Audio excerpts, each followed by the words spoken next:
Բարի երեկո բարեկամներ։ Այսօր մեր ֆիլմում այն ինչ արել է բրիտանական կայսրությունը գողություն է, որն այլ կերպ մեկնաբանել հնարավոր չէ։ Թուրքերի համար միևնույնն էր, Պարթենոնը կա, չկա, մեկը իրենցը չէ։ Մինչ Աֆրիկայում բրիտանացիների հայտնվելը սնուկների վաճառքով զբաղվում էին բոլորը եւ բոլոր մայրցամաքներում։ Տրանսատլանտյան ստրկատիրությունը բրիտանացիները վերածեցին միջազգային կապիտալի։ Այն ինչ կատարվում էր օրինակ Յամայկայում, իմ նախնիները այնտեղից են, հնարավոր չէ նկարագրել խոսքերով։ Բրիտանիայի ներկայությունը Հնդկաստանում սկսվել ու ավարտվել է սովով։ Սովից մահացել է 100 միլիոն մարդ, 100 միլիոն։ Այն ինչ անում էին բրիտանացիները Հնդկաստանում, արդարացնում էին քաղաքակրթական առաքելությամբ։ Ցույց տվեք ինձ 400 տարվա պատմություն ունեցող որևէ պետություն, որը երբևէ դաժան չի եղել իր հպատակների նկատմամբ։ Ինչու են եգիպտական բուրգերը դեռ Եգիպտոսում, գիտեք, որովհետև դրանք շատ ծանր են բրիտանական թանգարան տեղափոխելու համար։ Սա շատ հայտնի ու տարածված կատակ է Բրիտանիայի մասին։ Հիմա կներկայացնեմ մի բանաստեղծություն, որը լիարժեք արտահայտում է, արտացոլում է բրիտանական կայսրության էությունը։ Կրիր բեռը քո հպարտ, աշխարհակալ տիտղոսի, քաչ հարազատ զավակներիդ հերուն ճամփիր պայքարի։ Թող մաքարեն խավարի դեմ հպատակված ազգերի, որ կիսով չափ մարդ են կարծես ու կիսով չափ դև հոգի։ Շարունակությունը նույն ոգու եւ տրամաբանության մեջ է, բարեկամներ։ Բանաստեղծությունը կոչվում է Սպիտակ մարդու բեռը, գրվել է 1899 թվականին, հեղինակ Ռադիարդ Քիփլինգ։ Քիփլինգի աշխատանքներին ծանոթ չէի։ Ու ճիշտն ասած ինձ թվում էր, որ նրա ամենահայտնի ստեղծագործությունները Ռիկի Տիկի Տավին է ու Մաուգլին։ Պարզվում է ոչ։ Ռադիարդ Քիփլինգը ծնվել, կրթվել եւ մեծացել է Հնդկաստանում, սա գիտեի։ Չգիտեի, որ համարվում է բրիտանական կայսրության ամենահայտնի ու ամենավառ կայսրական գաղափարախոսներից մեկը, ով նաեւ ծայրահեղ ռասիստ էր։ Իդեպ Քիփլինգը առաջին անգլախոս հեղինակն է, որը գրականության ասպարեզում արժանացել է Նոբելյան մրցանակի։ Քիփլինգը այս բանաստեղծությունը գրել է Ամերիկայի Միացյալ Նահանգներ Ֆիլիպիններ պատերազմի ժամանակ։ Այսպիսով կոչ է անում ամերիկացիներին չհանձնվել եւ պատվով կրել Սպիտակ մարդու բեռը, առաքելությունը, որն իր կարծիքով քաղաքակրթական բնույթ ուներ։ Ընդհանրապես բրիտանացիները համոզված են, բարեկամներ, որ իրենք քաղաքակրթություն են տարածում եւ կրթում են, ինչպես Քիփլինգն է ասում, երբեմն մանկամիտ մարդանման գազաններին։ Ինչպես արդեն հասկացաք, բարեկամներ, այսօր մեր պատմական զոհասեղանին Մեծ Բրիտանիան է, բրիտանական կայսրությունը։ Երբ խոսք է գնում Մեծ Բրիտանիայի մասին, աշխարհում չկա գեթ մեկ երկիր, որը մի լավ բան կասի այս պետության մասին։ Թշնամական կայսրություն, այսպես են նկարագրում Մեծ Բրիտանիան։ Այսօրվա ֆիլմը շատ երկար է ու անակնկալներով լի։ Համբերությամբ սինվեք։ Ես Հարություն Մանուկյանն եմ, դուք AMC-ն հայկական հաղորդակցման ցանց YouTube-յան ալիքում եք։ Բաժանորդագրվեք այ հենց հիմա եւ տարածեք մեր տեսանյութերը։ Եվ այսպես, Մեծ Բրիտանիա։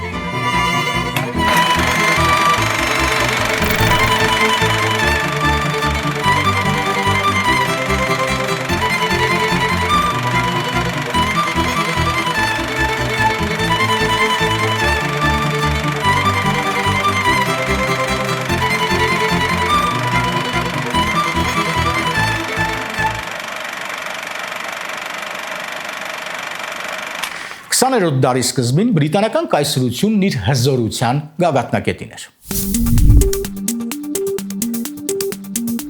Բրիտանական գաղութները տարածվում էին արևելքից մինչև արևմուտք։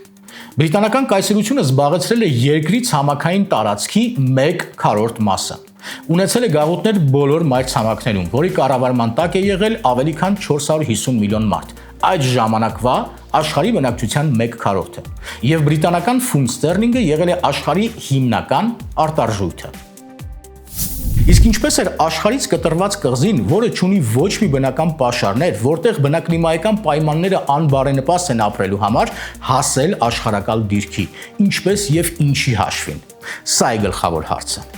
Երբ խոսք է գնում պատմության մասին, իհարկե մինչև առաջին եւ երկրորդ աշխարհամարտերը, ժամանակակից բրիտանական հասարակությունը հպարտությամբ հիշում է 1833 թվականը, երբ Բրիտանիան չեղարկում է ստրկատիրությունը։ Թագուհի Վիկտորիայի կառավարման ժամանակահատվածը, արդյունաբերական հեղափոխություններն ու այսպես երկիմաստ լռում են։ Կարծես թե չեն հիշում Բրիտանիայի ամենամութ ու դաժան ժամանակահատվածի մասին։ Բայց Լոնդոնում կա մի վայր, բրիտանական թանգարանը, որն այդ դաժան ու մութ տարիների անխոս վկան է, որտեղ ներկայացված են բրիտանական կայսրության վկայությունները, թանգարանային նմուշներ աշխարհի տարբեր վայրերից։ Բրիտանական թանգարանում պահվում են մոտ 9 միլիոն թանգարանային նմուշներ, որից ցուցադրվում կամ ամբողջ ընթացքում ցուցադրված է եղել միայն 1%-ը։ Նմուշների 98%-ը ներկայացնում են աշխարհի տարբեր պետությունների, ազգերի, քաղաքակրթությունների պատմությունը։ Իսկ ինչպես են դրանք հայտնվել բրիտանական թանգարանում։ Նույն հարցը տալիս են այդ երկրների ղեկավարները եւ պահանջում են ետ վերադարձնել այն, ինչը ժամանակին դուրս է բերվել իրենց տարածքներից, իրենց երկրից եւ հիմա ապօրինի պահվում է Բրիտանիայի թանգարանում։ Բրիտանիան հրաժարվում է։ Երկրի ներսում կարևոր են դեմոկրատական, լիբերալ, բարոյական եւ ազգային արժեքները։ Երկրի սահմաններից դուրս դրանք պարտադիր չեն, նույնիսկ խանգարում են պետական շահերի առաջընթացին։ Թագուհի Վիկտորիա, Լոնդոն, 1837 թվական։ Մինչ Վիկտորիայի գահակալումը բրիտանական կայսրության գաղափարախոսությունը նույնն էր։ Վիկտորիա թագուհին պարզապես այն սարքեց պաշտոնական։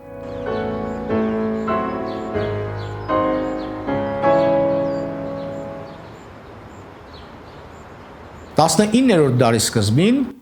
Հունաստանը դեռ Օսմանյան կայսրության կազմում էր։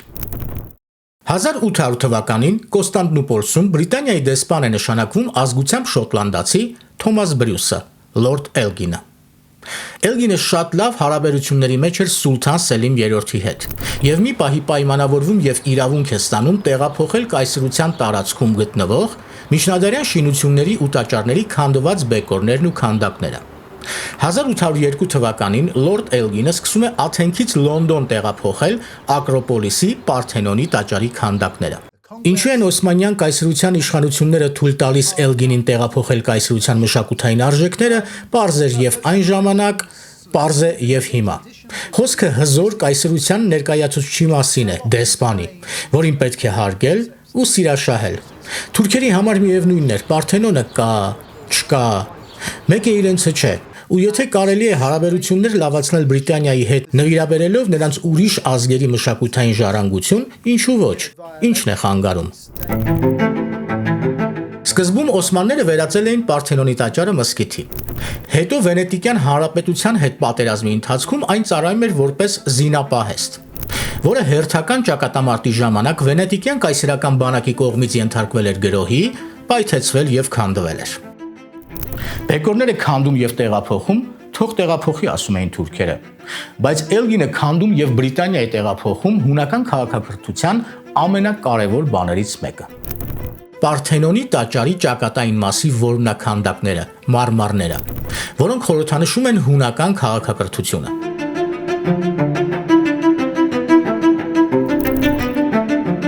1807 թվականին Լոնդոնում առաջին անգամ ցուցադրվում են Հունաստանից բերված քանդակները։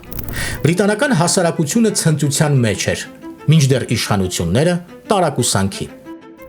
Իշխանական օղակներին անհանգստացնում էր հարցի իրավական կողմը։ Նրանք նամակ են ուղարկում Էլգինին, պարզաբանելու եւ փաստաթղթեր ներկայացնելու թանգարանային նմուշների օրինական տեղափոխման վերաբերյալ։ Բրիտանական պարլամենտում կազմակերպվում են լսումներ։ Էլգինը ներկայացնում է իբրև թե այն փաստաթուղթը, պայմանագիրը, ըստ որի Օսմանյան կայսրության Սուլթան Սելիմ III-ը թույլ է տալիս Էլգինին տեղափոխել քանդակները Բրիտանիա։ Ահա այդ փաստաթուղթը, բարեկամներ, սա է։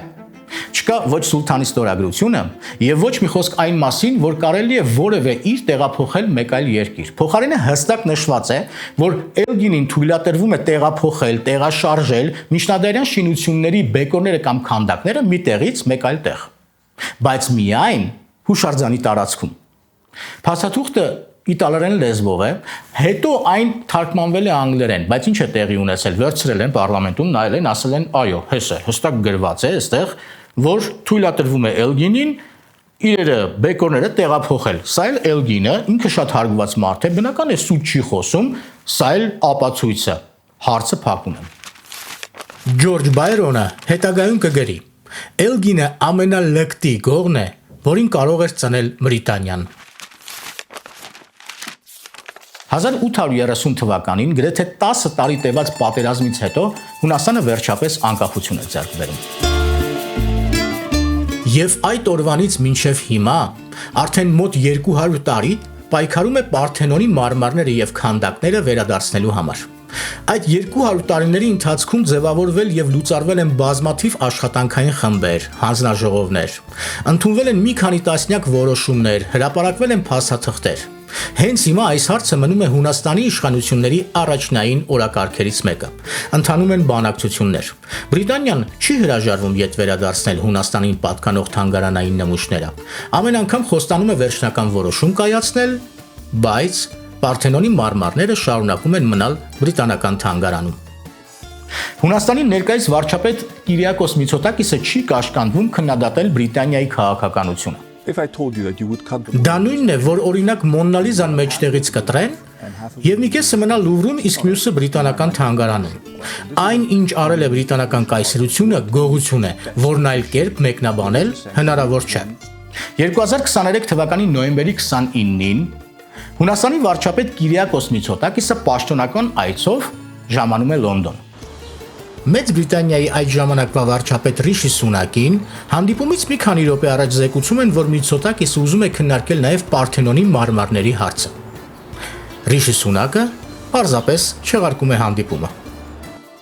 Հունաստանի Պարթենոնի մարմարները դասվում են բրիտանական թանգարանի 5 ամենաարժեքավոր թանգարանային նմուշների շարքին։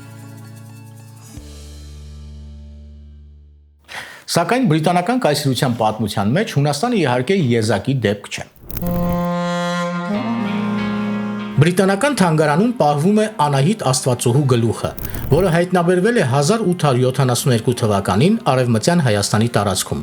Գաղտնի դուրս է բերվել Իտալիա եւ 1873-ին հայտնվել է բրիտանական թանգարանում։ Այնտեղ է մնում մինչ օրս։ Եգիպտական, չինական, պորտուգալական, աֆրիկյան ազգերի, հնդկաստանի, արաբական, ատլանտյան եւ կարիբյան ավազանում բնակվող ժողովուրդների, շումեր աքադական կավեսեպագրերը եւ շատ ու շատ ազգերի քաղաքակրթական ու պատմական ժառանգությունների մի մասը պահվում են բրիտանական թանգարանում։ Այսօր հարցը տեղափոխվել է իրավական դաշտ։ Բրիտանիայի իշխանությունները չեն կարողանում հիմնավորել, թե ինչպես եւ ինչ հիմքով են այս կամ այլ թանգարանային նմուշներ փոխանցվել իրենց, տեղափոխվել Բրիտանիա տարբեր երկրներից եւ դարձել Բրիտանիայի սեփականությունը։ Խուսանավելու համար նման խնդրահարույց հարցադրումներից եւ պահանջներից 1963 թվականին ընդունվում է օրենք, ըստ որի Բրիտանիայի տարածքից չի կարող դուրս հանվել ոչինչ, անկախ նրանից ինչ է եւ ումն է դա։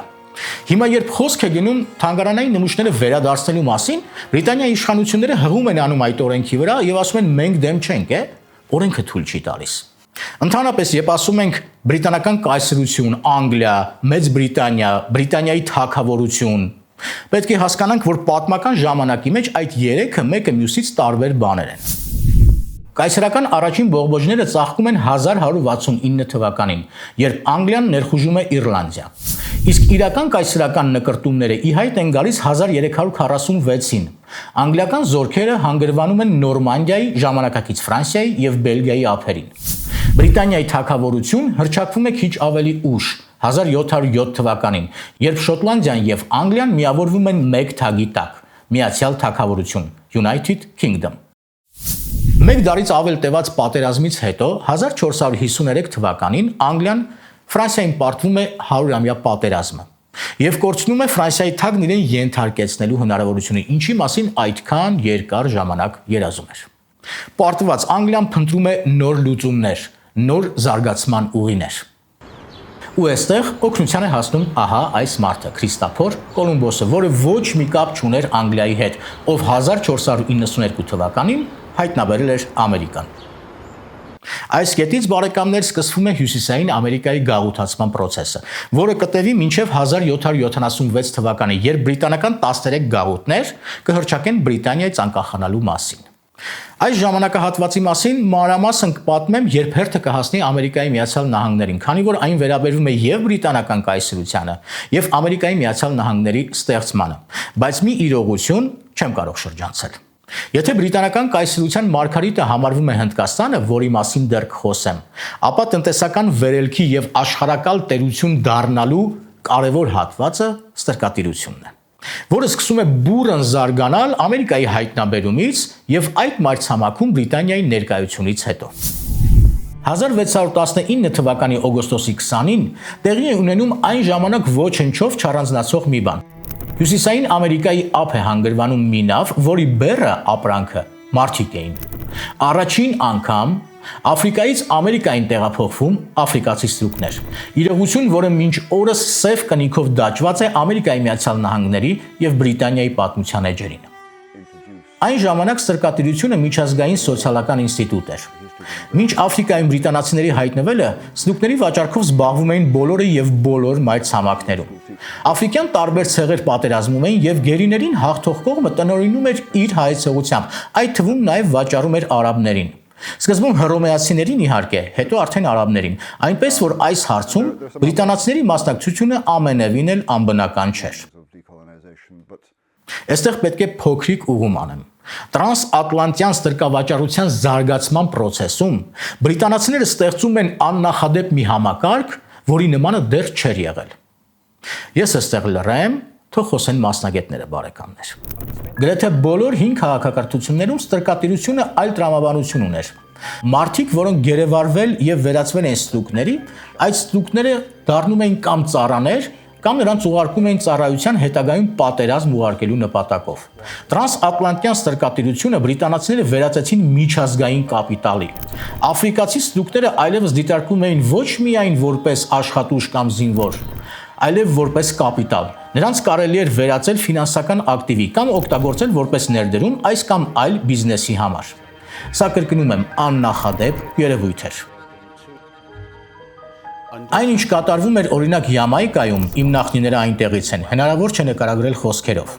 Մենք փորձեցինք ֆիլմ նկարահանել եւ նախնական պայմանավորվածություն ենք ձեռք բերել BBC-ի հետ։ Ֆիլմը դիտելուց հետո BBC-ն հրաժարվեց հեռարձակումից։ Պատճառաբանեցին, որ նման անմարդկային դաժանություններ ցույց տալը մարդկանց կարող է հանգեցնել այնպիսի շոկային վիճակի, որի հետևանքները ողբերգական կարող են լինել։ Ինչի հետ ես համաձայն եմ։ Պատկերացրեք, դուք Աֆրիկայից Կարիբյան ավազան եք տեղափոխել ազատ, առողջ, հաղթանդամ տղամարդկանց։ Ինչպես կոտրել այդ մարդկանց ոգին, ինչ անել, որ նրանք ենթարկվեն։ Մեթոդները շատ չեն։ Կոտրել բարոյապես։ Այստեղ գործի են դրվում ֆիզիկականից մինչև սեռական բնույթի անմարդկային բռնությունները։ Այնքան, որքան երևակայությունը թույլ կտա։ Սա էր կայսրության մեթոդաբանությունը։ Այո, ստրուկների վաճառքով զբաղվում էին բոլոր խոշոր գաղութատիրական երկրները՝ Իսպանիան, Պորտուգալիան, Ֆրանսիան, բայց հիմքը դրել է բրիտանական կայսրությունը։ Ու չնայած շատ պատմաբաններ փորձում են ներկայացնել, որ Բրիտանիան ընդամենը այդ գործընթացի մի մասն էր, այնուամենայնիվ հեղինակը առաջինը բրիտանական կայսրությունն է։ Այստեղ վիճելն անիմաստ է։ Սկզբում ստրուկների վաճառքով զբաղվում էին բացառապես թագուհի Եղիսաբեթ առաջինի կողմից կապերային արտոնագրեր ստացած նավապետները, որոնք փաստացի ծովահեններ էին, թալանում էին այլ երկրների նավերը հօգուտ բրիտանական կայսրության։ Հենց նրանք են համարվում Աֆրիկայից Կարիբյան ավազան, Կարիբյան ավազանից Ամերիկա ստրուկների տեղափոխման գործընթացի կազմակերպիչները, հիմնադիրները։ Այստեղից էլ գալիս է Կարիբյան ծովահեններ անվանումը։ 1600-ականներին միայն տրանսատլանտյան ստրուկների վաճառքի հաշվին բրիտանական կայսրությունը, որն այդ ժամանակ մյուս եվրոպական երկրների հետ հավասար էր, կարողացավ գրանցել աննախադեպ տնտեսական առաջընթաց։ Եվ հենց այդ ժամանակ էր, որ սկսվեց արդյունաբերական դարաշրջանը, ուրբանիզացիան, անցումը ավանդական հասարակարգից դեպի նորը։ Ստրկատիրությունը թույլ տվեց Բրիտանիային կուտակել բավականաչափ կապիտալ եւ ձեռք բերել համաշխարհային ազդեցություն, ինչը կբերի առաջին արդյունաբերական հեղափոխությանը։ Իմ մեկնաբանություններն այստեղ բարեկամներ ավելորդ են, ամեն ինչ ասված է։ Այսպես կտևի 214 տարի, որի ընթացքում տարբեր գնահատականներով ստրկացվում են մոտ 15-ից 28 միլիոն մարդ։ 1833 թվականին Բրիտանիան չեղարկում է ստրկատիրությունը։ Պատմական այս էջը կարելի է համարել փակված, բայց առջևում է մեկ այլ ստրկատիրությունից ոչ այնքան տարբերվող ժամանակահատված։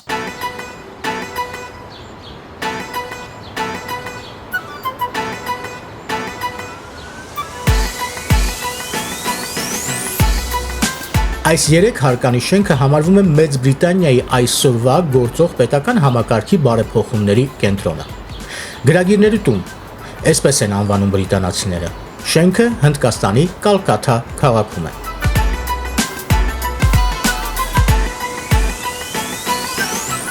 Գլխավոր հարցը մեկն է. ինչպես 150 տարվա ընթացքում բրիտանացիները հասարակ առևտրականներից վերածվեցին Հնդկաստանի ղեկավարների։ Հարցն ունի մի քանի կողմ։ Երբ 1600 թվականին առաջին անգամ բրիտանացիները ոտք դրեցին մեր երկիր, Հնդկաստանի բնակչության 87%-ը գրագետ եւ կրթված էր։ Առաջին հերթին նրանք ձևափոխեցին կրթական համակարգը, դարձրեցին այն դժվար հասանելի լայն մասաների համար։ Կրթություն կարող էին ստանալ միայն ընտրյալները։ Տարիների ընթացքում ժողովրդի մեծ մասը դարձավ անգրագետ։ Սա մեկ։ Հնդկաստանը միշտ եղել է բազմազգ երկիր, տարբեր լեզուներով, դավանանքով, բարք ու կարգով։ Միասնություն չկար երկրի գաղափարախոսություն, սահմանված սկզբունքներ, չկար ազգային դիմագիծ, կար միայն զարգացած մեծ մողոլների կայսրություն եւ բոլորը ենթարկվում էին նրանց։ Սա էլ երկրորդ հիմնական պատճառը։ Բրիտանացիների խաղը հիմնված էր անգրագիտության եւ պառակտման վրա ու ցավոք սրտի այն ստացվեց։ 1600 թվականին բրիտանական արևելահնդկական մասնավոր ընկերությունը Թագուհի Եղիսաբեթ առաջինի կողմից ստանում է առևտրային մենաշնորհի արտոնագիր։ Ըստ այդ արտոնագրի բրիտանական արևելահնդկական ընկերությունը մենաշնորհ է ստանում առևտրային գործունեություն ծավալել Ֆիլիպիններից մինչև հարավային Աֆրիկայի բարեհուսո Հրվանդան եւ հարավային Ամերիկայի տարածքներում, փաստացի երկրագնդի կեսմասում։ Սկզբում այդ ընկերության թիրախը ժամանակակից Ինդոնեզիան եւ Ֆիլիպիններն էին, բայց այնտեղ արդեն ամրապնդվել էին հոլանդացիները եւ ֆրանսիացիները, որոնց հետ մրցելն անիմաստ էր։ Այդ ժամանակ արևելահնդկական ընկերության ղեկավարները սևեռվում են Հնդկաստանի վրա, որտեղ գահակալում էր մեծ մողոլների կայսրությունը։ 17-րդ դարի սկզբին մեծ մողոլների կայսրությունը ծավալվում էր ժամանակակից Հնդկաստանի, Բանգլադեշի, Պակիստանի եւ կիսովչափ Աֆղանստանի տարածքներում։ Իրենք մողոլները, մոնղոլ չէ, մողոլ, թեպետ նույնն է բարեկամներ, սերում էին կիսովչափ մողոլներից, կիսով Լենգ Թեմուրից, թաթարներից։ Խոսում էին թուրքերեն, սակայն պետական լեզուն պարսկերենն էր։ Վերնախավը մահմեդական էր, բնակչության մեծ մասը հինդու։ Արևելահնդկական ընկերության ղեկավարներին հաջողվում է առևտրային պայմանագիր կնքել մոնղոլների փադիշահ Նուրադդին Մոհամմադ Ջահանգիրի հետ եւ Սուրատ քաղաքում կառուցում են իրենց առաջին առևտրային բազան։ Հետագայում նման բազաներ կկառուցվեն Բոմբեյում, ներկայիս Մումբայում,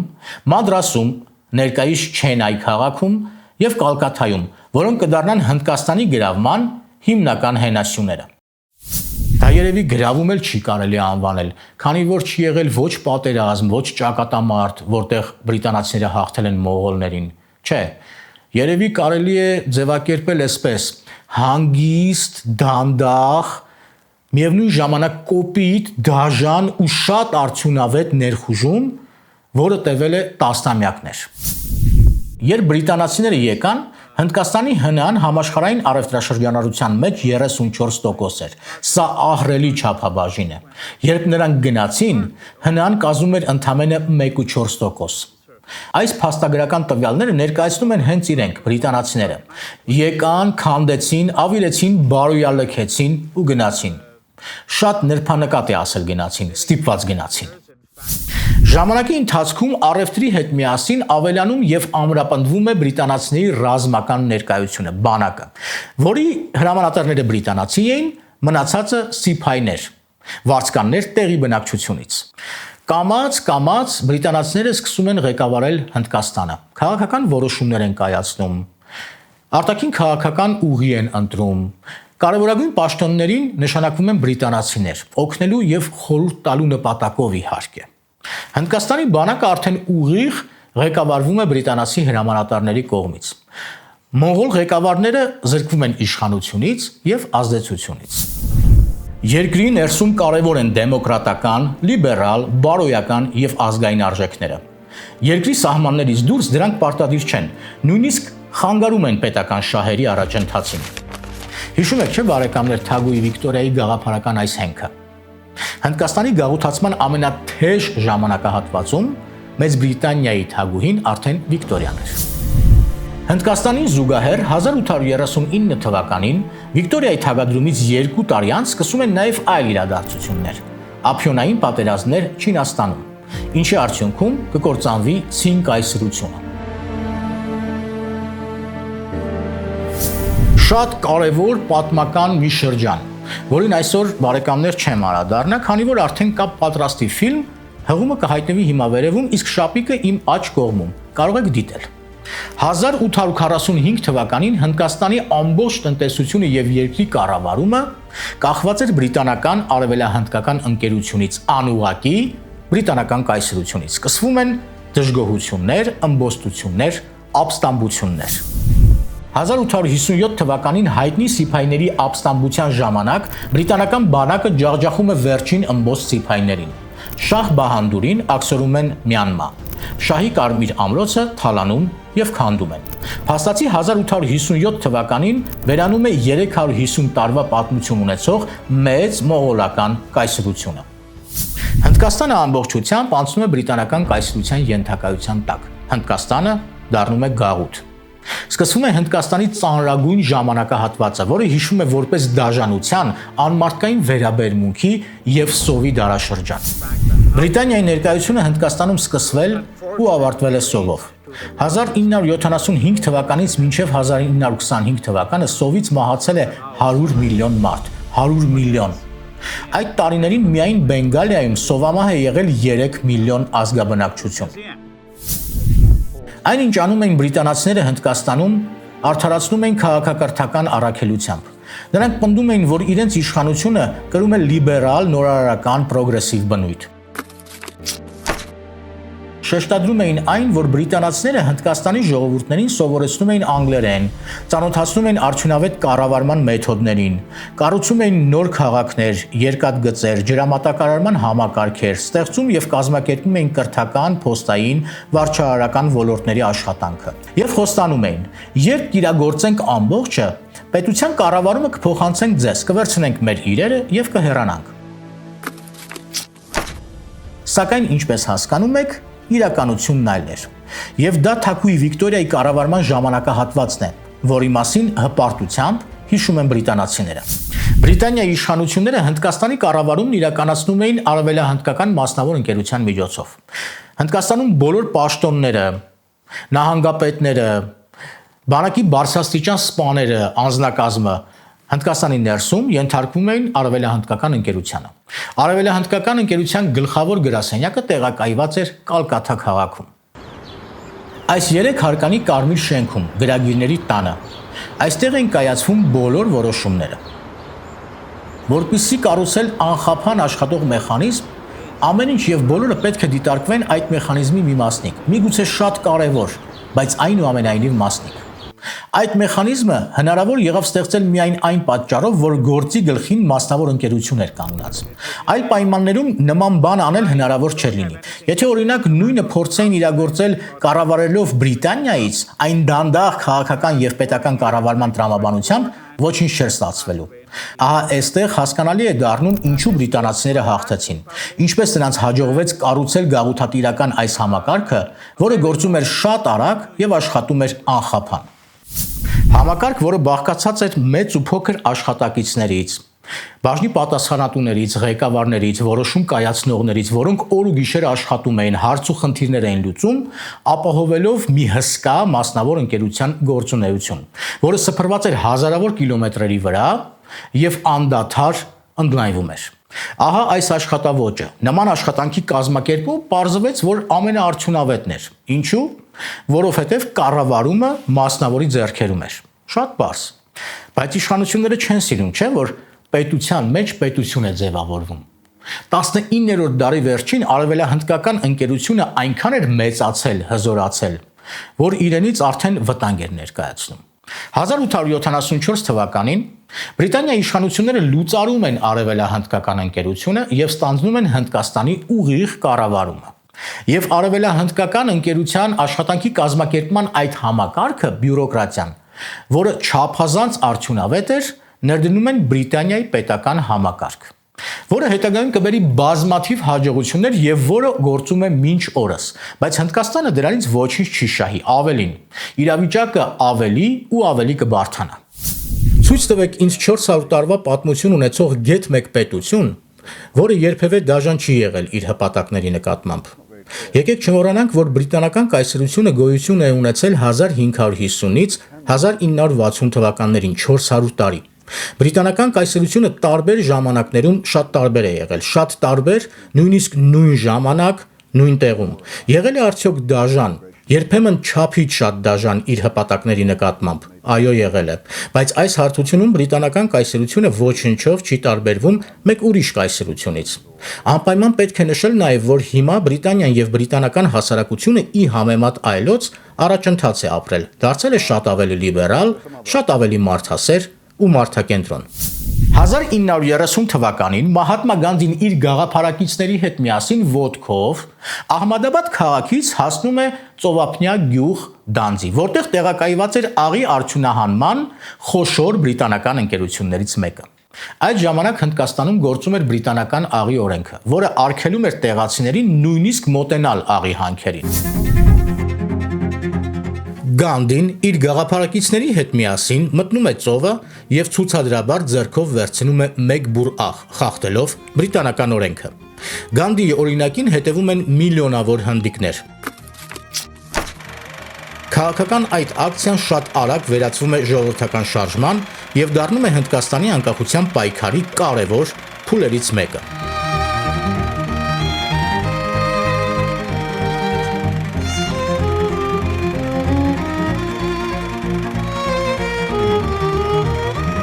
Մահատմա Գանդին կսպանվի 1948 թվականին Հնդկաստանի ազգայնական ուժերի ներկայացուցչի կողմից։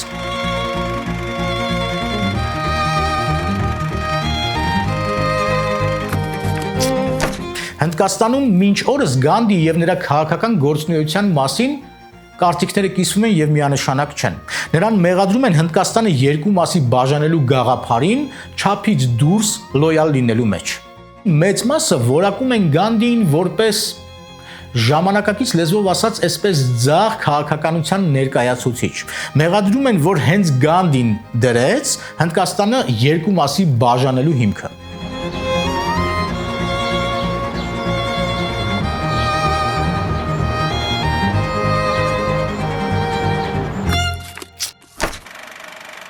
Մինչև Գանդիի սպանությունը 1947 թվականի օգոստոսի 15-ին Հնդկաստանը անկախություն է ձեռք բերում։ Բրիտանացիները հեռանում են Հնդկաստանից 347 տարի տևած ներկայությունից հետո։ Սա իհարկե ցնծություն էր։ Բայց իհարկե թողնում են հարց բրիտանացիներին բնորոշ, որը տարիներ հետո կդառնա Հնդկաստանի մեծագույն գլխացավանքը։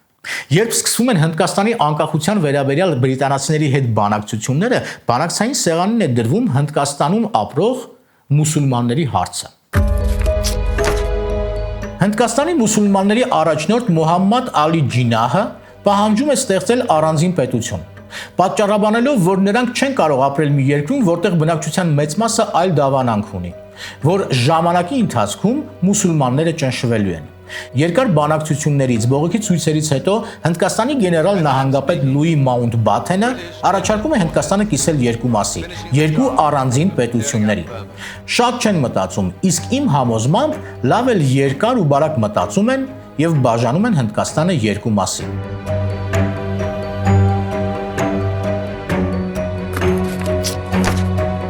1947 թվականին երկրի աշխարհաքաղաքական քարտեզի վրա հայտնվում է Հնդկաստանի կողքին Պակիստանը, որը նույնպես բաժանված էր երկու մասի՝ Արևմտյան Պակիստանի, ներկայիս Պակիստանը եւ Արևելյան Պակիստանի, ներկայիս Բանգլադեշը։ Դժվար չէ պատկերացնել, ինչ պետք է տեղի ունենար հետո։ Կոնֆլիկտներ, պատերազմներ, մեղադրանքներ, պահանջներ, որոնք շարունակվում են մինչ օրս։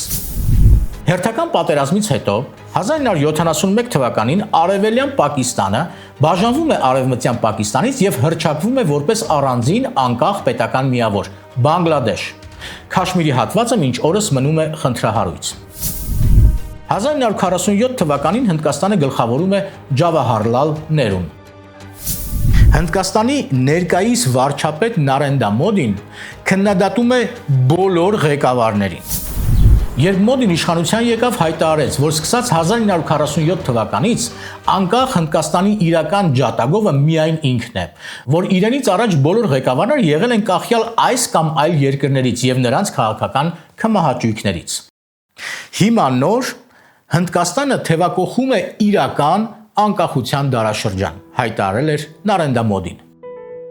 Բրիտանացիները թողեցին մեզ ամենավատ ժառանգությունը, ոչնչացրին Հնդկաստանի բնակչության սոցիալական միջին շերտը, միջին խավը։ Մնացին միայն աղքատները եւ չափազանց հարուստները, երկուսն էլ անգրագետ։ Այն չկա եւ այսօր դեռ չի ձևավորվել։ Այո, Հնդկաստանը բազմաշերտ երկիր է, որը դեռ մնում է սոցիալապես բևեռացված։ Իսկ մենք գիտենք, չէ՞, որ միջին սոցիալական խավը պետության հիմնասյունն է, ողնաշարը։ Պետությունն առաջնորդում եւ ղեկավարում են փոքրաթիվ բանիմաց մարդիկ, էլիտան։ Շատ անգամ ասում են մտավորականություն, սակայն մեր բրիտանացիներից համոզմամբ դրանք բավականին տարբեր բաներ են։ Էլիտան ժամանակի ընթացքում ձևավորվում եւ հետագայում սերնդափոխվում է միջին խավից։ Միջին խավը ստորինից։ Սա բնական process է, ներքևից վերև եւ ոչ թե հակառակը, նույնիսկ բնությունն է այդպեսին։ Եթե երկրում չկա ձևավորված միջին խավ, կամ այն ճնշված է, այդ պետությունն ապագա չունի։ Ուշադրություն դարձրեք բոլոր թույլ եւ աղքատ երկրներին։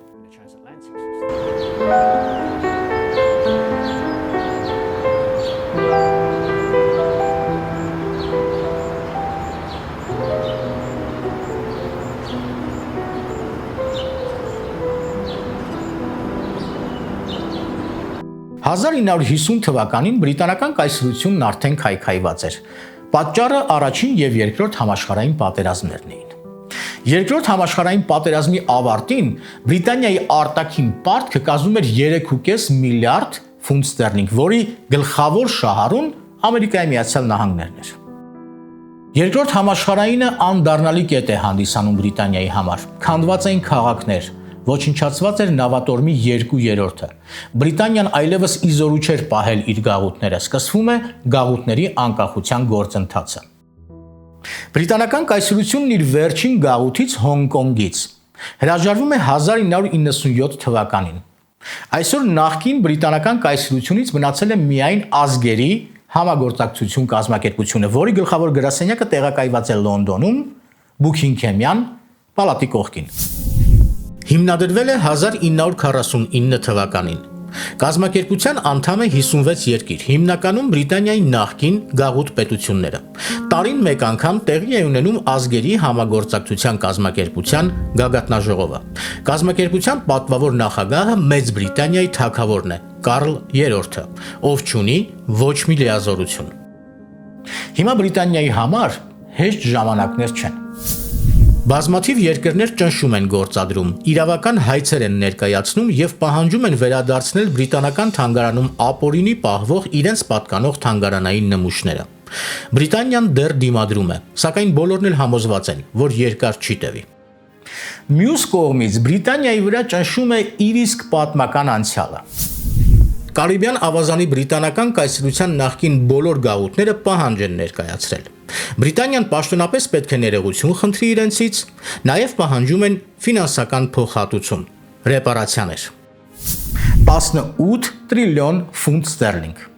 Բրիտանական կայսրության քաղաքականությունի տուժած երկրները այսքան են գնահատել փոխհատուցման գումարը։ Հաշվարկները կատարվել են 2023 թվականին West India համալսարանում։ Պրոցեսը գլխավորել է ՄԱԿ-ի միջազգային դատարանի դատավոր Պատրիկ Ռոբինսոնը։ Թիվը շատ մեծ է եւ Բրիտանիան իհարկե չի կարողանալու վճարել այս գումարը։ Իսկ իմ համոզմամբ, եթե նույնիսկ ունենար չէր վճարելու, բայց կա որոշում, կա պրոցես ու ոչ ոք չգիտի ինչ է դեռ լինելու։ Ասում են բրիտանական կայսրությունը այլևս չկա, փլուզվել է, անհետացել է, կորել է ժամանակի մեջ։ Ասում են նաեւ, որ Բրիտանիան այլևս այդքան հզոր ու հարուստ չէ, այսպես են ասում բրիտանացիները։ Սակայն շատերը պնդում են հակառակը։ Ասում են բրիտանական կայսրությունը դեռ ողջ է, շնչում է, եւ նրա կենտրոնը գտնվում է այստեղ։ London City Business կենտրոն, երկրորդ բրիտանական կայսրությունը։ Այստեղից են ղեկավարվում բոլոր այն տարածքները, որոնք գտնվում են Բրիտանիայի անուղղակի իրավասության տակ։ Թագավորական տիրույթներ, Այսպես են անվանում այդ տարածքները՝ Կանադա, Յամայկա, Ավստրալիա եւ Ինդոնեզիա։ Բացի այդ տիրույթներից, որոնք անկախ են, ունեն իրենց կառավարությունը, դատական համակարգը, վարչական միավորները, կան նաև 14 փոքր կղզի պետություններ, որոնք սփռված են Հնդկական, Ատլանտյան եւ Խաղաղ օվկիանոսներում։ Բոլոր այդ կղզի պետությունները ուղիղ ենթարկվում են Մեծ Բրիտանիայի թագավորին։ Բրիտանիայի թագավորն է նշանակում այդ պետությունների կղզի պետությունների գեներալ նահանգապետներին։ Եվ այդ կղզի պետություններում են գրանցված աշխարհի 10 խոշոր օֆշորային կազմակերպություններից, ընկերություններից 9։ Տարբեր գնահատականներով այնտեղ պահվում է 20-ից 30 տրիլիոն ամերիկյան դոլար։ Այդ բոլոր օֆշորային ընկերությունների գլխամասերը տեղակայված են London City բիզնես կենտրոնում։ Կարելի է ասել, որ այն արևելահնդկական մասնավոր ընկերության ավանդույթը շարունակվում է։ Այնպես որ բրիտանական կայսրությունը դեռ կա եւ դեռ շնչում է։ Եվ վերաիմաստավորելով, ավելի ճիշտ վերաձևափոխելով հայտնի մի ասացվածք եզրույթ, կասեմ այսպես. կայսրությունը փլուզվեց, կեցե նոր կայսրությունը։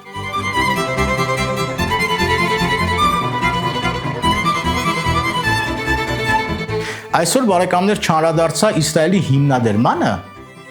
Լոուրենս Արաբացուն, որն անմիջական կապ ունի Մերձավոր Արևելքի հետ եւ ինչպես ասացի, արդեն Ամերիկայի Միացյալ Նահանգներին։ Սրանք առանձին թեմաներ են, առանձին ֆիլմեր, որոնց մասին դեռ պատմելու եմ։ Շարունակեք աջակցել մեզ։ Տարբերակները շատ են, բարեկամներ։ Բաժանորդագրվեք օրինակ մեր Patreon-ին կամ կարող եք անել ուղիղ բանկային փոխանցում։ Մի խոսքով աչքաթող մի արեք, օգնեք մեզ։ Ես Հարություն Մանուկյանն եմ, դուք AMC-ն, հայկական հաղորդակցման ցանց YouTube-յան ալիքում եք։ Մինչ նոր հանդիպում։